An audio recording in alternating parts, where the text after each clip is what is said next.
Alléluia. Alléluia. Bien-aimé dans le Seigneur, l'homme de Dieu est là. Shalom, shalom, bien-aimé dans le Seigneur. N'hésitez pas, bien-aimé, commencez à partager la prédication de ce soir. Connectez, bande kobaza, déconnectez. Bien-aimé, toza en direct na YouTube, zala libre ya kolanda prédication. Et si ka nyonso comme on a madame kolanda prédication, surtout n'hésitez pas banda ko partager la prédication de ce soir. Shalom, shalom, l'homme de Dieu, que mon Dieu vous bénisse. Shalom, maman Janine, Adorabella, shalom, shalom. Alléluia. Et shalom à tout le peuple des dieux. Alléluia. Alléluia. Bien-aimé dans le Seigneur, l'homme de Dieu est là. La personne que Dieu a choisi ce soir pour nous parler, c'est mon père spirituel. C'est mon papa. Bien-aimé dans le Seigneur, maman Adorabella a ça beaucoup de questions sur les réseaux. Ale kaka a osé qu'on prêchait dans les réseaux sociaux, le quoi mobile, papa n'est à wapi. Bien aimé, aujourd'hui, c'est mon papa spirituel qui va nous parler. Dieu va nous parler à travers de cet homme. C'est mon papa spirituel. Et bien aimé dans le Seigneur, ceux qui ont prêché la sanctification, la chaîne Eben TV, c'est grâce à cet homme. Ceux qui ont prêché sur le pardon, la réseau aussi, grâce à mon père. Ceux qui ont prêché sur l'amour, sur la soumission, c'est grâce à cet homme que vous voyez. Et à la personne du pasteur Dr Romuald Koussonika, il est marié, père de 4 enfants, marié à une seule femme. I'm really sorry to say that. Le père de 4 enfants. Et papa, il y a multitude, non? Et là, c'est le papa de la communauté Gaulle. Et aujourd'hui, il est le papa de toute la communauté chrétienne. Partout dans le monde, bazo yokaye, ye oyo azo lobela biso. Et papa, que mon Dieu vous bénisse richement. Et bah, fidèle dans les réseaux sociaux, dans la question, papa spirituel, papa n'a ça y a déjà. Et au exemple, la libosote, et tout ça sûr et certain, papa a continué koya pour nous payer sa biso li lobanabo moi. Donc, on a franchi dans malobana nzambe, dans zela papa au bozo mona awa, ye o muto atenga malobana nzambe pour na comme na mesure. Il y a vendre les bossons na bilo lolenge na vendre chaque samedi pour prêcher la parole de Dieu. C'est grâce à cet homme, le pasteur que moi j'aime beaucoup. Que le Seigneur vous bénisse, pasteur. Merci d'avoir accepté notre invitation. Peuple de Dieu, bazar soit fait à Kokauna Poko Analelo. Et à vous la parole, l'homme de Dieu. Que mon Dieu vous bénisse. Merci beaucoup, maman Janine Adorabella. Merci pour le travail que vous êtes en train de faire, prêcher l'évangile au travers de cet instrument et aussi encourager le peuple des dieux. Nous vivons des moments où nous avons besoin que le fer aiguise le fer. Et le travail que vous êtes en train de faire est un travail formidable d'encourager, de parler de la part du Seigneur et aussi de donner tout ce que vous êtes en train de donner. Que Dieu soit loué. Et merci pour la présentation que vous avez faite. Oui, comme l'a dit notre maman Adorabella, je suis le pasteur Romuald. En fait, je suis le pasteur de maman Adorabella. Et j'ai la grâce aujourd'hui de venir partager la parole de Dieu. Comme elle a dit, certainement que ce n'est pas la dernière fois. On va essayer de revenir de temps en temps. Peut-être qu'on va établir un programme pour que nous puissions passer assez régulièrement et pour bénir aussi le peuple des dieux. Que le Seigneur vous bénisse là où vous êtes et que Dieu soit loué pour tout ce qu'il fait dans nos vies. Alors, ce soir, je suis venu avec un message. Et le message que je vous amène, c'est en fait pas pour tout le monde, mais c'est pour toi. Donc, toi qui es en train de me suivre ce soir, Dieu m'envoie pour te parler, pour te donner ce message. Et je crois que le Saint-Esprit va toucher quelqu'un ce soir au travers de sa parole. Et j'ai confiance en ce Dieu-là qui est grand et qui agit au travers de sa parole. Avant que nous puissions partager la parole, j'aimerais que nous puissions prier. Seigneur, nous voulons te dire merci et te célébrer pour ce moment merveilleux que tu nous donnes de partager ta parole, afin que ta parole donne la vie, afin que ta parole affranchisse, afin que ta parole, Seigneur, libère. Oui, que cette parole puisse libérer quelqu'un ce soir, que cette parole puisse libérer tous ceux, oh Dieu, qui sont là pour écouter ta parole. Nous bénissons ton nom, Yahweh, toi le Dieu qui vit et règne au siècle des siècles. Nous disons Amen. Amen, amen, amen. Nous allons prendre la Bible dans les livres d'Ésaïe au chapitre 7. Nous allons prendre à partir du verset 1er jusqu'au verset 7. Donc nous prenons la Bible dans Ésaïe au chapitre 7 et nous allons lire à partir du premier verset jusqu'au verset 7. Ça, c'est les textes que nous allons lire ce soir. Que Dieu soit loué. Si vous avez trouvé la Bible, vous avez trouvé le passage, nous allons lire tous ensemble et je vais faire la lecture. Dans Ésaïe chapitre 7, à partir du premier verset jusqu'au verset 7, la Bible dit ceci. Il arriva du temps d'Akaz, fils de Jotam, fils d'Ozias, roi de Juda, que Rétine, roi de Syrie, monta avec Pékash, fils de Remalia, roi d'Israël, contre Jérusalem pour l'assiéger. Mais il ne put l'assiéger. On vint dire à la maison de David, les Syriens sont campés en Éphraïm, et le cœur d'Akaz et le cœur de son peuple furent agités, comme les arbres de la forêt sont agités par le vent. Et alors l'Éternel dit à Ésaïe, va à la rencontre d'Akaz, toi et Théa-Chachou, ton fils, vers l'extrémité de la queue-dique de l'étang supérieur, sur la route du camp du Foulon. Et dis-lui, sois tranquille, ne crains rien, et que ton cœur ne s'alarme pas devant ces deux bouts de tison fumant, devant la colère de Rétine et de la Syrie et du fils de Remalia. De ce que la Syrie médite du mal contre toi, de ce que Éphraïm et le fils de Remalia disent, montons contre Juda, assiégeons la ville et battons-la en brèche et proclamons-y pour roi le fils de Tabel. Au verset 7, ainsi parle le Seigneur, l'Éternel. Cela n'arrivera pas, cela n'aura pas lieu. Bien-aimé dans le Seigneur, je viens avec un message pour toi. Et mon message pour toi de la part du Seigneur, c'est de venir te dire que cela n'arrivera pas, cela n'aura pas lieu. Comme c'est merveilleux d'entendre de telles paroles de la part du Seigneur. Vous savez, frères et sœurs dans le Seigneur, j'aime bien les thèmes qui ressortent directement de la parole de Dieu. Vous savez, quelquefois nous arrangeons les thèmes. Mais quand le thème sort directement de la Bible, il faut faire très attention. Là, nous avons une déclaration. Au verset 7, la Bible dit, ainsi parle le Seigneur, l'Éternel. Cela n'arrivera pas, cela n'aura pas lieu. Avant que je parle rapidement pour donner un peu le contexte, j'aimerais dire quelque chose. Dans la parole de Dieu, nous avons des portions des Écritures qui sont des paroles sorties de la bouche de Dieu lui-même. Et vous allez vous rendre compte lorsque la Bible dit « Ainsi parle l'Éternel, ainsi parle le Seigneur ». Vous ne pouvez même pas discuter. Ça, c'est quelque chose qui est sorti de la bouche de Dieu. Et nous savons que la Bible dit « C'est poussé par l'Esprit que les hommes ont parlé de la part de Dieu ». Et vous allez trouver, comme l'apôtre Paul, quelquefois, il pouvait dire, ce n'est pas le Seigneur qui parle, mais c'est moi. Mais ces paroles ont été inspirées par le Saint-Esprit et aussi canonisées. Et aujourd'hui, nous l'acceptons, nous l'utilisons dans la parole de Dieu.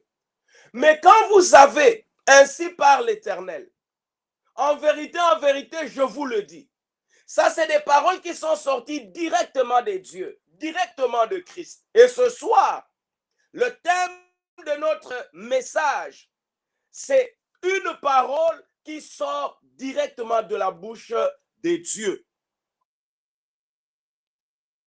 adressée au roi Akaz qui était roi de Juda, à un moment où il avait été angoissé, à un moment où il y avait des complots contre Jérusalem. On voulait assiéger la ville de Jérusalem. Jérusalem, c'était la capitale du royaume de Juda, qui après la subdivision, quand le royaume s'était divisé, nous savons qu'il y avait Israël et il y avait Juda. Israël avait 10 tribus, et Juda n'avait que 2 tribus. Mais la ville de Jérusalem était dans le royaume, le petit royaume de Juda. Si bien que c'était un royaume très important, parce qu'en fait, c'est à Jérusalem qu'on devait venir pour les fêtes. Donc, tout le monde devait venir là-bas pour les fêtes, parce que c'est là où Dieu avait voulu établir sa présence. La Bible nous raconte un peu l'histoire. Qu'est-ce qui se passe? Il y a un complot. Et ce complot, c'est entre le roi d'Israël et la Syrie, qui se sont mis ensemble, complotant ensemble pour assiéger la ville de Jérusalem. Frères et sœurs dans le Seigneur, là où Dieu a mis sa présence, les hommes peuvent se liguer ensemble. Ils ne pourront pas le faire. La Bible dit au verset 1er, il arriva du temps d'Akaz, fils de Jotham, fils d'Ozias, roi de Juda, que Rétib, roi de Syrie, monta avec Pekash, fils de Remalia, roi d'Israël, contre Jérusalem pour l'assiéger. Mais il ne put l'assiéger. Je viens déjà te dire ce soir que s'il y a quelque chose qui est contre toi, cela n'arrivera pas, cela n'aura pas lieu, dit le Seigneur. Alors, lorsque le roi Akaz a eu écho de ce complot entre le roi d'Israël et le roi de Syrie contre la ville de Jérusalem, il a paniqué. Et c'est alors que Dieu va parler au prophète Ésaïe, et il envoie le prophète Ésaïe auprès du roi Akaz pour lui dire, sois tranquille, ne crains point, et que ton cœur ne s'alarme pas devant ces 2 bouts de tison fumants, devant la colère de Rétine et de la Syrie et du fils de Remalia. Pourquoi? Parce qu'il méditait le mal contre lui. Parce qu'il voulait l'assiéger. Alors, c'est comme ça que Dieu termine son message. Ainsi parle le Seigneur, l'Éternel. Cela n'arrivera pas, cela n'aura pas lieu. Je viens dire à quelqu'un ce soir, dans ta vie, cela n'arrivera pas, cela n'aura pas lieu.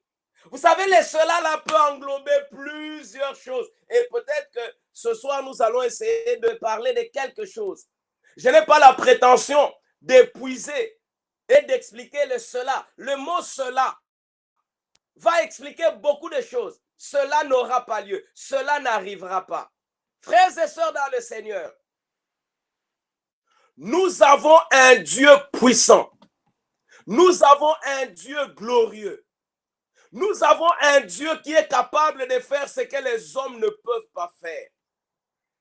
Et lorsque Dieu décide de faire quelque chose, aucun homme ne peut se lever, ne peut prétendre riposter ou contrecarrer ce que Dieu fait. Je ne sais pas qu'est-ce que tu es en train de vivre en ce moment. Je ne sais pas quel genre de paroles qui t'ont été adressées. Je ne connais pas les projets des hommes contre toi.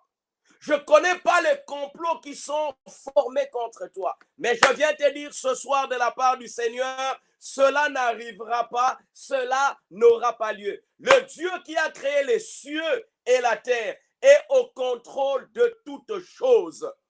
J'aime bien quand la Bible dit le malheur atteint souvent les justes, mais l'Éternel l'en délivre toujours.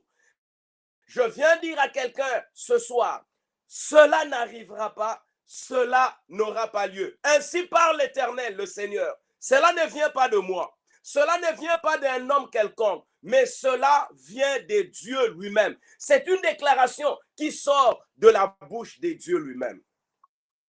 Lorsque nous voyons ce texte, et si nous voulons rester dans le contexte, la première chose que nous voyons, c'est que Dieu avait dit qu'il n'allait pas arriver.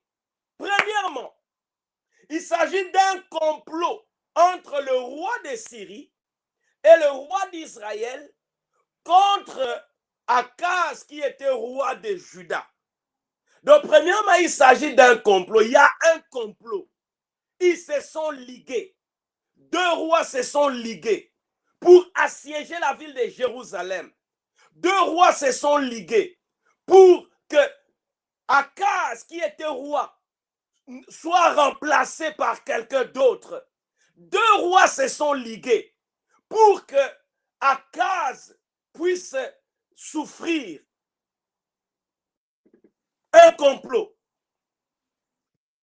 Le mot complot, frères et sœurs dans le Seigneur, je crois que toi et moi, nous sommes habitués à ce genre de choses. Il est écrit dans Ésaïe 54, verset 15. Si l'on forme des complots, cela ne viendra pas de moi. Quiconque se liguera contre toi tombera sous ton pouvoir. Oh, je viens dire à quelqu'un, il y a peut-être des complots contre toi. Il y a peut-être des complots contre ta famille. Il y a peut-être des complots contre ton travail. Il y a peut-être des complots contre tes affaires. Mais écoute ce que Dieu dit. Cela n'arrivera pas. Cela n'aura pas lieu. Qu'est-ce qui n'arrivera pas? Ces complots qui ont été formés. Ésaïe chapitre 8 au verset 10, la Bible dit, formez des projets et ils seront anéantis. Donnez des ordres et ils seront sans effet. Car Dieu est avec nous. Oh mon Dieu, j'ai la joie de savoir que Dieu est avec moi. J'ai la joie de savoir que Dieu est avec nous. Dieu est avec toi. Et cela n'arrivera pas. Cela n'aura pas lieu. Je veux que tu comprennes, mon frère, ma soeur, dans le Seigneur, que tous les complots des hommes qui ne trouvent pas l'approbation de Dieu ne pourront jamais avoir lieu. Je répète, tous les complots des hommes qui ne trouvent pas l'approbation de Dieu ne pourront jamais avoir lieu. Tout ce que les hommes complotent contre toi, que ce soit dans ta famille, que ce soit en dehors de ta famille, je viens te dire ce soir, parce que Dieu est avec toi, cela n'arrivera pas, cela n'aura pas lieu, car l'Éternel est avec toi, car l'Éternel est avec nous.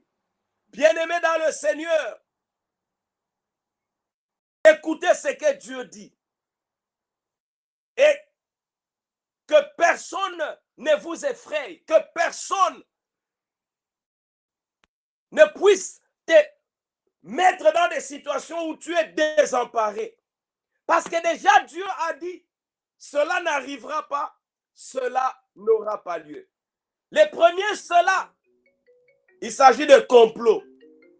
Le premier, cela, ce sont les complots des hommes.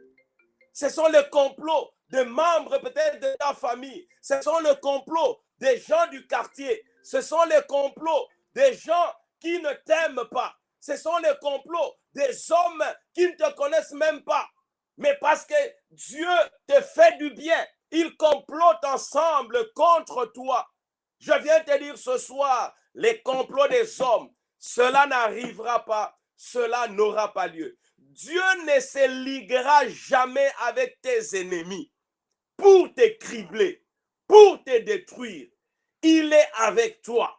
La Bible dit, l'Éternel ne permettra point que ton pied chancelle. Oh mon Dieu, cela n'arrivera pas dans ta vie, pas dans la vie de tes enfants. Cela n'arrivera pas et cela n'aura pas lieu. Ainsi parle l'Éternel. Nous allons lire un texte. Toujours dans ce genre, nous sommes dans le contexte de complot. C'est un long texte. Actes des Apôtres, chapitre 23. Nous commençons la lecture au verset 12. La Bible dit ceci. Quand les jours furent venus, les Juifs formèrent un complot et firent des imprécations contre eux-mêmes en disant qu'ils s'abstiendraient de manger et de boire jusqu'à ce qu'ils eussent tué Paul. Là, c'est un complot qu'on a formé. Les gens ont fait des imprécations. Ils se sont dit, nous allons nous abstenir du manger et du boire jusqu'à ce que nous puissions tuer Paul. Ceux qui formèrent ce complot étaient plus de 40. 40 personnes ont formé le complot contre Paul. Et ils allèrent trouver les principaux sacrificateurs et les anciens auxquels ils dirent, nous nous sommes engagés avec des imprécations contre nous-mêmes à ne rien manger jusqu'à ce que nous ayons tué Paul.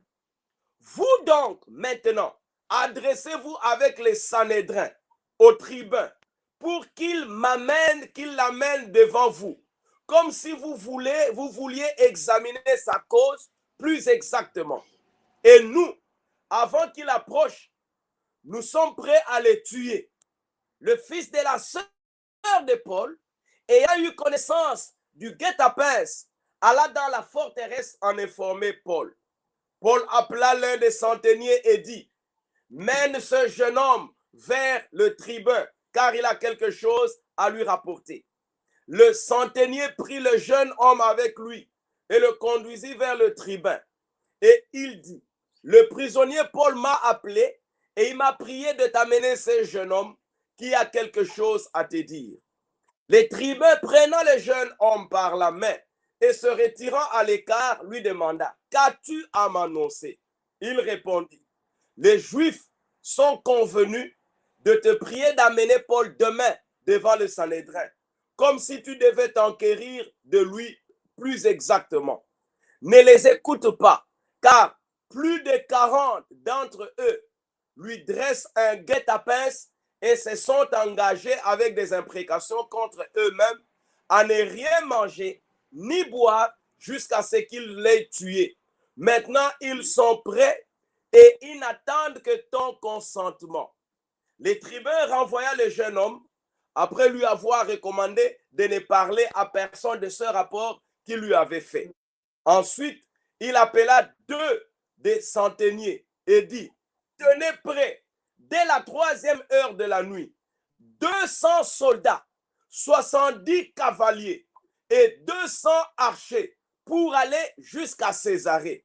Qu'il y ait aussi des montures pour Paul afin qu'on le mène sain et sauf au gouverneur Félix. Oh mon Dieu, quand l'Éternel entre en jeu, Paul était prisonnier et les gens se sont ligués contre lui.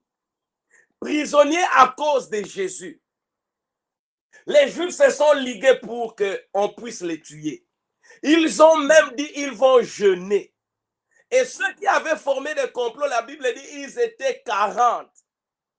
Ils se sont dit, nous, jusqu'à ce que nous allons tuer Paul, nous ne mangerons pas, nous n'allons pas boire, jusqu'à ce que nous allons les tuer. Donc, si ça fait 10 jours, nous n'allons pas manger, jusqu'à ce que nous puissions les tuer. Ils ont fait des imprécations.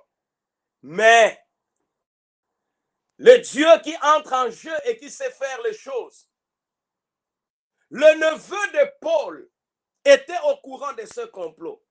Et il est allé raconter cela à son oncle.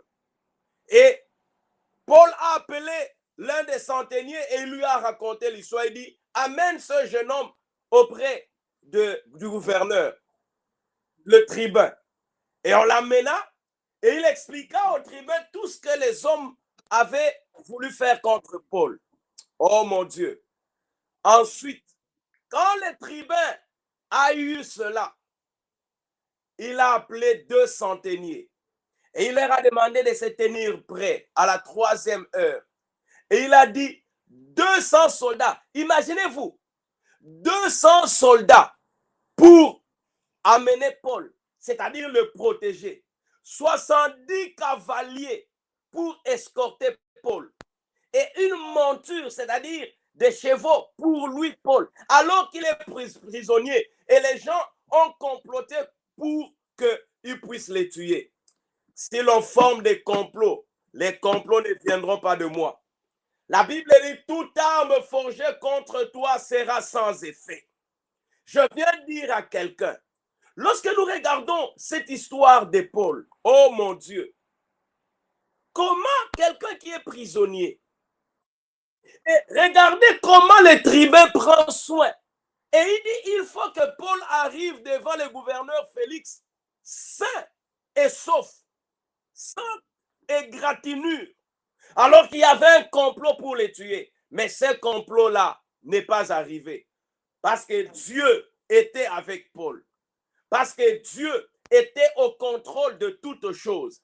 Lorsque Dieu est avec toi, mon frère, ma soeur dans le Seigneur, tu n'as rien à craindre.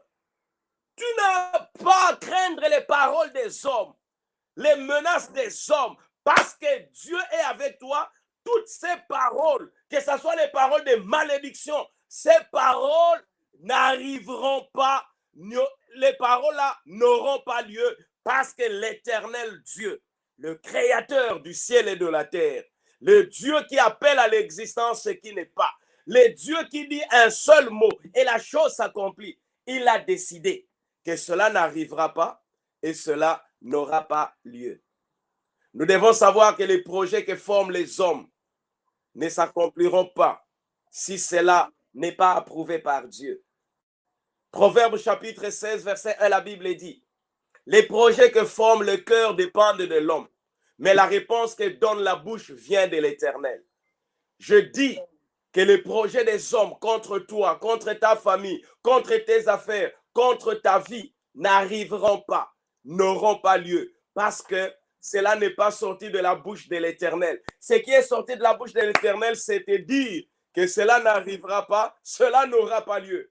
Et qu'est-ce que Dieu dit encore dans Jérémie chapitre 29 au verset 11? Je connais les projets que j'ai formés sur vous, dit l'Éternel. Projet de paix et non de malheur, afin de vous donner un avenir et de l'espérance. Come on, Dieu a des projets de paix pour toi. Les hommes qui ont des complots pour te détruire, les hommes qui ont des complots pour te faire font des complots pour te jeter un mauvais sort. Ils sont en retard parce que Dieu avait déjà les projets de paix, les projets de bonheur, les projets de prospérité et non pas le projet de malheur. Ce sont des projets pour te donner un avenir et l'espérance.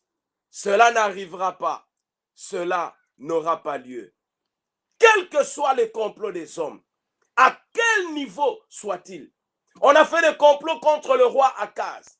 2 rois, celui d'Israël et celui de la Syrie. Ils ont comploté pour assiéger Jérusalem. Vous allez assiéger Jérusalem, là où il y a le temple de Dieu, là où il y a la présence de Dieu, même si c'est seulement 2 royaumes. Israël avait 10 royaumes. Donc, ils se sont mis ensemble avec la Syrie contre Juda qui n'avait que 2 royaumes. Mais Dieu dit, cela n'arrivera pas. Cela n'aura pas lieu. Mon frère, ma soeur dans le Seigneur, ne crains rien. Tu n'as rien à craindre. Les paroles là qui sont sorties de cet homme, je ne sais pas d'où, qu'il soit ton oncle, qu'il soit je ne sais pas qui, les paroles qui sont sorties de cette femme, je ne sais pas c'est qui, quels que soient les liens que vous puissiez avoir, je viens te dire ce soir, cela n'arrivera pas, cela n'aura pas lieu. Quelqu'un est en train de me suivre ce soir. Alléluia. Deuxièmement, dire, la malédiction. Nous sommes en train de passer un moment où le mot malédiction est devenu comme le pain quotidien. tu es maudit. Oh, tu es de la malédiction des maisons. Cela n'arrivera pas, cela n'aura pas lieu. Proverbe chapitre 26, verset 2, la Bible dit, comme l'oiseau s'échappe, comme l'hirondelle s'envole, ainsi la malédiction sans cause n'a point d'effet. Connaissez-vous qui est devenu malédiction pour nous, afin que nous ayons la bénédiction? Il a accepté de mourir sur la croix. Et la Bible nous dit dans Galates au chapitre 3, à partir du verset 13, il est devenu malédiction pour que nous puissions recevoir la bénédiction, pour que la bénédiction de Dieu s'accomplisse dans nos vies. Et quelqu'un va s'aventurer à te maudire, cela n'arrivera pas. Cela n'aura pas lieu. J'annule toutes les paroles de malédiction qui ont été prononcées contre toi. J'annule toutes les paroles de malédiction qui ont été prononcées contre tes projets. J'annule au nom de Jésus les paroles de malédiction prononcées contre ta famille. Cela n'arrivera pas, cela n'aura pas lieu. Nous avons une histoire dans la Bible. C'est l'histoire des enfants d'Israël. Nous pouvons prendre la Bible dans Nombre au chapitre 22, à partir du verset 2. Ça, c'est l'histoire de la malédiction. Nous avons lu l'histoire de Paul pour parler du complot. Et maintenant, voyons l'histoire des enfants d'Israël pour parler de la malédiction. Nombre chapitre 22, verset 2. Balak, fils de Tsippor, vit tout ce qu'Israël avait fait aux Amoréens. Et Moab fut très effrayé en face d'un peuple plus nombreux. Il fut saisi de terreur en face des enfants d'Israël. Moab dit aux anciens de Madian, cette multitude va dévorer tout ce qui nous entoure, comme le bœuf broute la verdure des champs. Balak, fils de Tsippor, était alors roi de Moab. Il envoya des messagers auprès de Balaam, fils de Béor, à Pétor, sur le fleuve, dans le pays de fils de son peuple, afin de l'appeler et de lui dire, voici, un peuple est sorti d'Égypte. Il couvre la surface de la terre et il habite vis-à-vis de moi. Viens, je te prie, maudis-moi ce peuple, car il est plus puissant que moi. Peut-être ainsi pourrais-je le battre et le chasserai-je du pays, car je sais que celui que tu bénis est béni, et celui que tu maudis est maudit. Nombre chapitre 23, verset 7. Balaam prononça son oracle et dit, Balak m'a fait descendre d'Aram, le roi de Moab m'a fait descendre des montagnes de l'Orient. Viens, maudis-moi Jacob. Viens, sois irrité contre Israël. Comment maudirais-je celui que Dieu n'a point maudit? Alléluia. Comment maudirais-je celui que Dieu n'a point maudit? Comment serais-je irrité quand l'Éternel n'est point irrité? Je le vois du sommet de rochers. Je le contemple du haut des collines. C'est un peuple qui a sa demeure à part et qui ne fait point partie des nations. Verset 18. Balaam prononça son oracle et dit, lève-toi Balak, écoute, prête-moi l'oreille, fils de Tsippor. Dieu n'est point un homme pour mentir, ni fils d'un homme pour se repentir. Ce qu'il a dit, ne le fera-t-il pas? Ce qu'il a déclaré, ne l'exécutera-t-il pas? Voici, j'ai reçu l'ordre de bénir. Il a béni, je ne le révoquerai point. Il n'aperçoit point d'iniquité en Jacob. Il ne voit point d'injustice en Israël. L'Éternel, son Dieu, est avec lui. Et il est son roi, l'objet de son allégresse. Dieu les a fait sortir d'Égypte. Il est pour eux comme la vigueur du buffle. L'enchantement ne peut rien contre Jacob, ni la divination contre Israël. Au temps marqué, il sera dit à Jacob et à Israël, quelle est l'œuvre de Dieu? C'est un peuple qui s'élève comme une lionne. et qui se dresse comme un lion. Il ne se couche point jusqu'à ce qu'il ait dévoré la proie et qu'il ait bu le sang des brebis. Balak dit à Balaam, ne les maudis pas, mais dis-moi, ne les bénis pas. Oh mon Dieu! Balak avait appelé Balaam pour maudire Israël. Mais lorsque Balaam, le prophète, est venu, il regarde Israël, il dit, je ne vois pas d'iniquité en Israël. Je ne vois pas d'injustice. Comment il ne pouvait-il pas voir d'injustice alors qu'en ce moment-là, Israël aussi était en train de désobéir à son Dieu. Il n'était pas parfait. Mais Balaam ne voit pas. Il ne voit rien qui puisse faire qu'il puisse maudire ce peuple. Voilà pourquoi la Bible dit la malédiction sans cause n'a pas d'effet. Il n'avait aucune raison de maudire Israël. Je viens te dire ce soir, tu n'es pas maudit. Cela n'arrivera pas. Tes enfants ne sont pas maudits. Et je déclare que s'il y a malédiction prononcée, cette malédiction ne t'atteindra pas. Christ nous a rachetés de la malédiction, étant devenu malédiction pour nous. Car il est écrit, maudit est quiconque est pendu au bois, afin que la bénédiction d'Abraham eût pour les païens son accomplissement en Jésus, et que nous ressuscions par la foi l'esprit qui avait été promis. S'il y a des paroles de malédiction venant des hommes, ces paroles de malédiction n'arriveront pas. Dieu est avec toi. Christ est devenu malédiction. Il a accepté toute la malédiction sur lui, afin que toi, tu reçoives la bénédiction. Afin que moi, je reçoive la bénédiction. Voilà pourquoi je viens te dire encore ce soir, la malédiction, elle n'arrivera pas. La malédiction, elle n'aura pas lieu, car l'Éternel avec toi. Que dire de la confusion? Psaume chapitre 25, verset 3. La Bible dit, tous ceux qui espèrent en toi ne seront point confus. Ceux-là seront confondus qui sont infidèles sans cause. La confusion dans ta vie, je dis, elle n'arrivera pas, elle n'aura pas lieu. L'Éternel marchera avec toi. L'Éternel te conduira. L'Éternel te montrera. Il est écrit dans la Bible, tu entendras une parole te dire, voici le chemin, marchez-y. Il n'y aura point de confusion dans ta vie. Joël 2, verset 27, la Bible dit, mon peuple ne sera plus jamais dans la confusion. Non, la confusion n'aura pas lieu. La confusion n'arrivera pas dans ta vie. L'Éternel te conduira. L'Éternel marchera avec toi. L'Éternel montrera le chemin. Et Dieu déclare que cela n'arrivera pas. Cela n'aura pas lieu. Que dire encore? Le souhait de te voir mourir.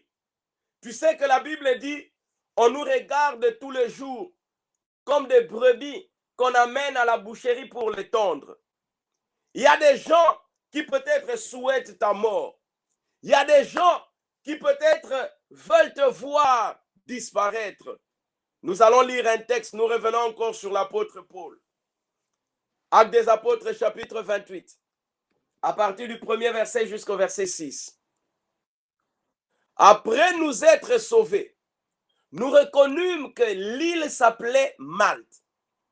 Les barbares nous témoignèrent une bienveillance peu commune. Ils nous recueillirent tous auprès d'un grand feu qu'ils avaient allumé parce que la pluie tombait et qu'il faisait grand froid.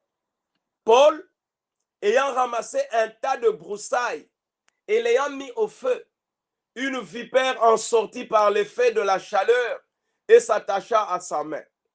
Quand les barbares virent l'animal suspendu à sa main, ils se dirent les uns aux autres, assurément, cet homme était un meurtrier, puisque la justice n'a pas voulu les laisser vivre. Après qu'il ait été sauvé de la mer, Paul secoua l'animal dans le feu et ne ressentit aucun mal. Ces gens s'attendaient à le voir enfler ou tomber mort subitement. Mais après avoir longtemps attendu, voyant qu'il ne lui arrivait aucun mal, ils changèrent d'avis et dirent que c'était un Dieu. Oh, je veux que les gens commencent à changer d'avis à ton sujet. Je prie que les hommes commencent à changer d'avis parce que ce qu'ils attendent, ils ne les verront pas. Cela n'arrivera pas, cela n'aura pas lieu. Paul, après qu'ils aient été sauvés du danger à la mer, pendant qu'ils étaient en train de partir à Rome, ils arrivent à l'île de Malte. Et là, à l'île de Malte, où ils ont accosté, la Bible dit, ils étaient autour d'un feu. On avait ramassé des tas de broussailles. Et Paul a ramassé des tas de broussailles pour les mettre au feu. Et pendant qu'il ramassait, il met les broussailles au feu, une vipère sortit de ces broussailles et s'attacha à la main de Paul.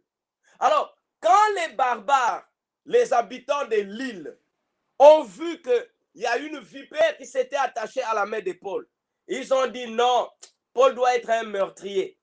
Puisque même si à la mer, il a échappé, mais regardez comment la justice de Dieu le poursuit. Ils ont vu les serpents dans la main de Paul, ils ont cru que ça c'est la justice de Dieu.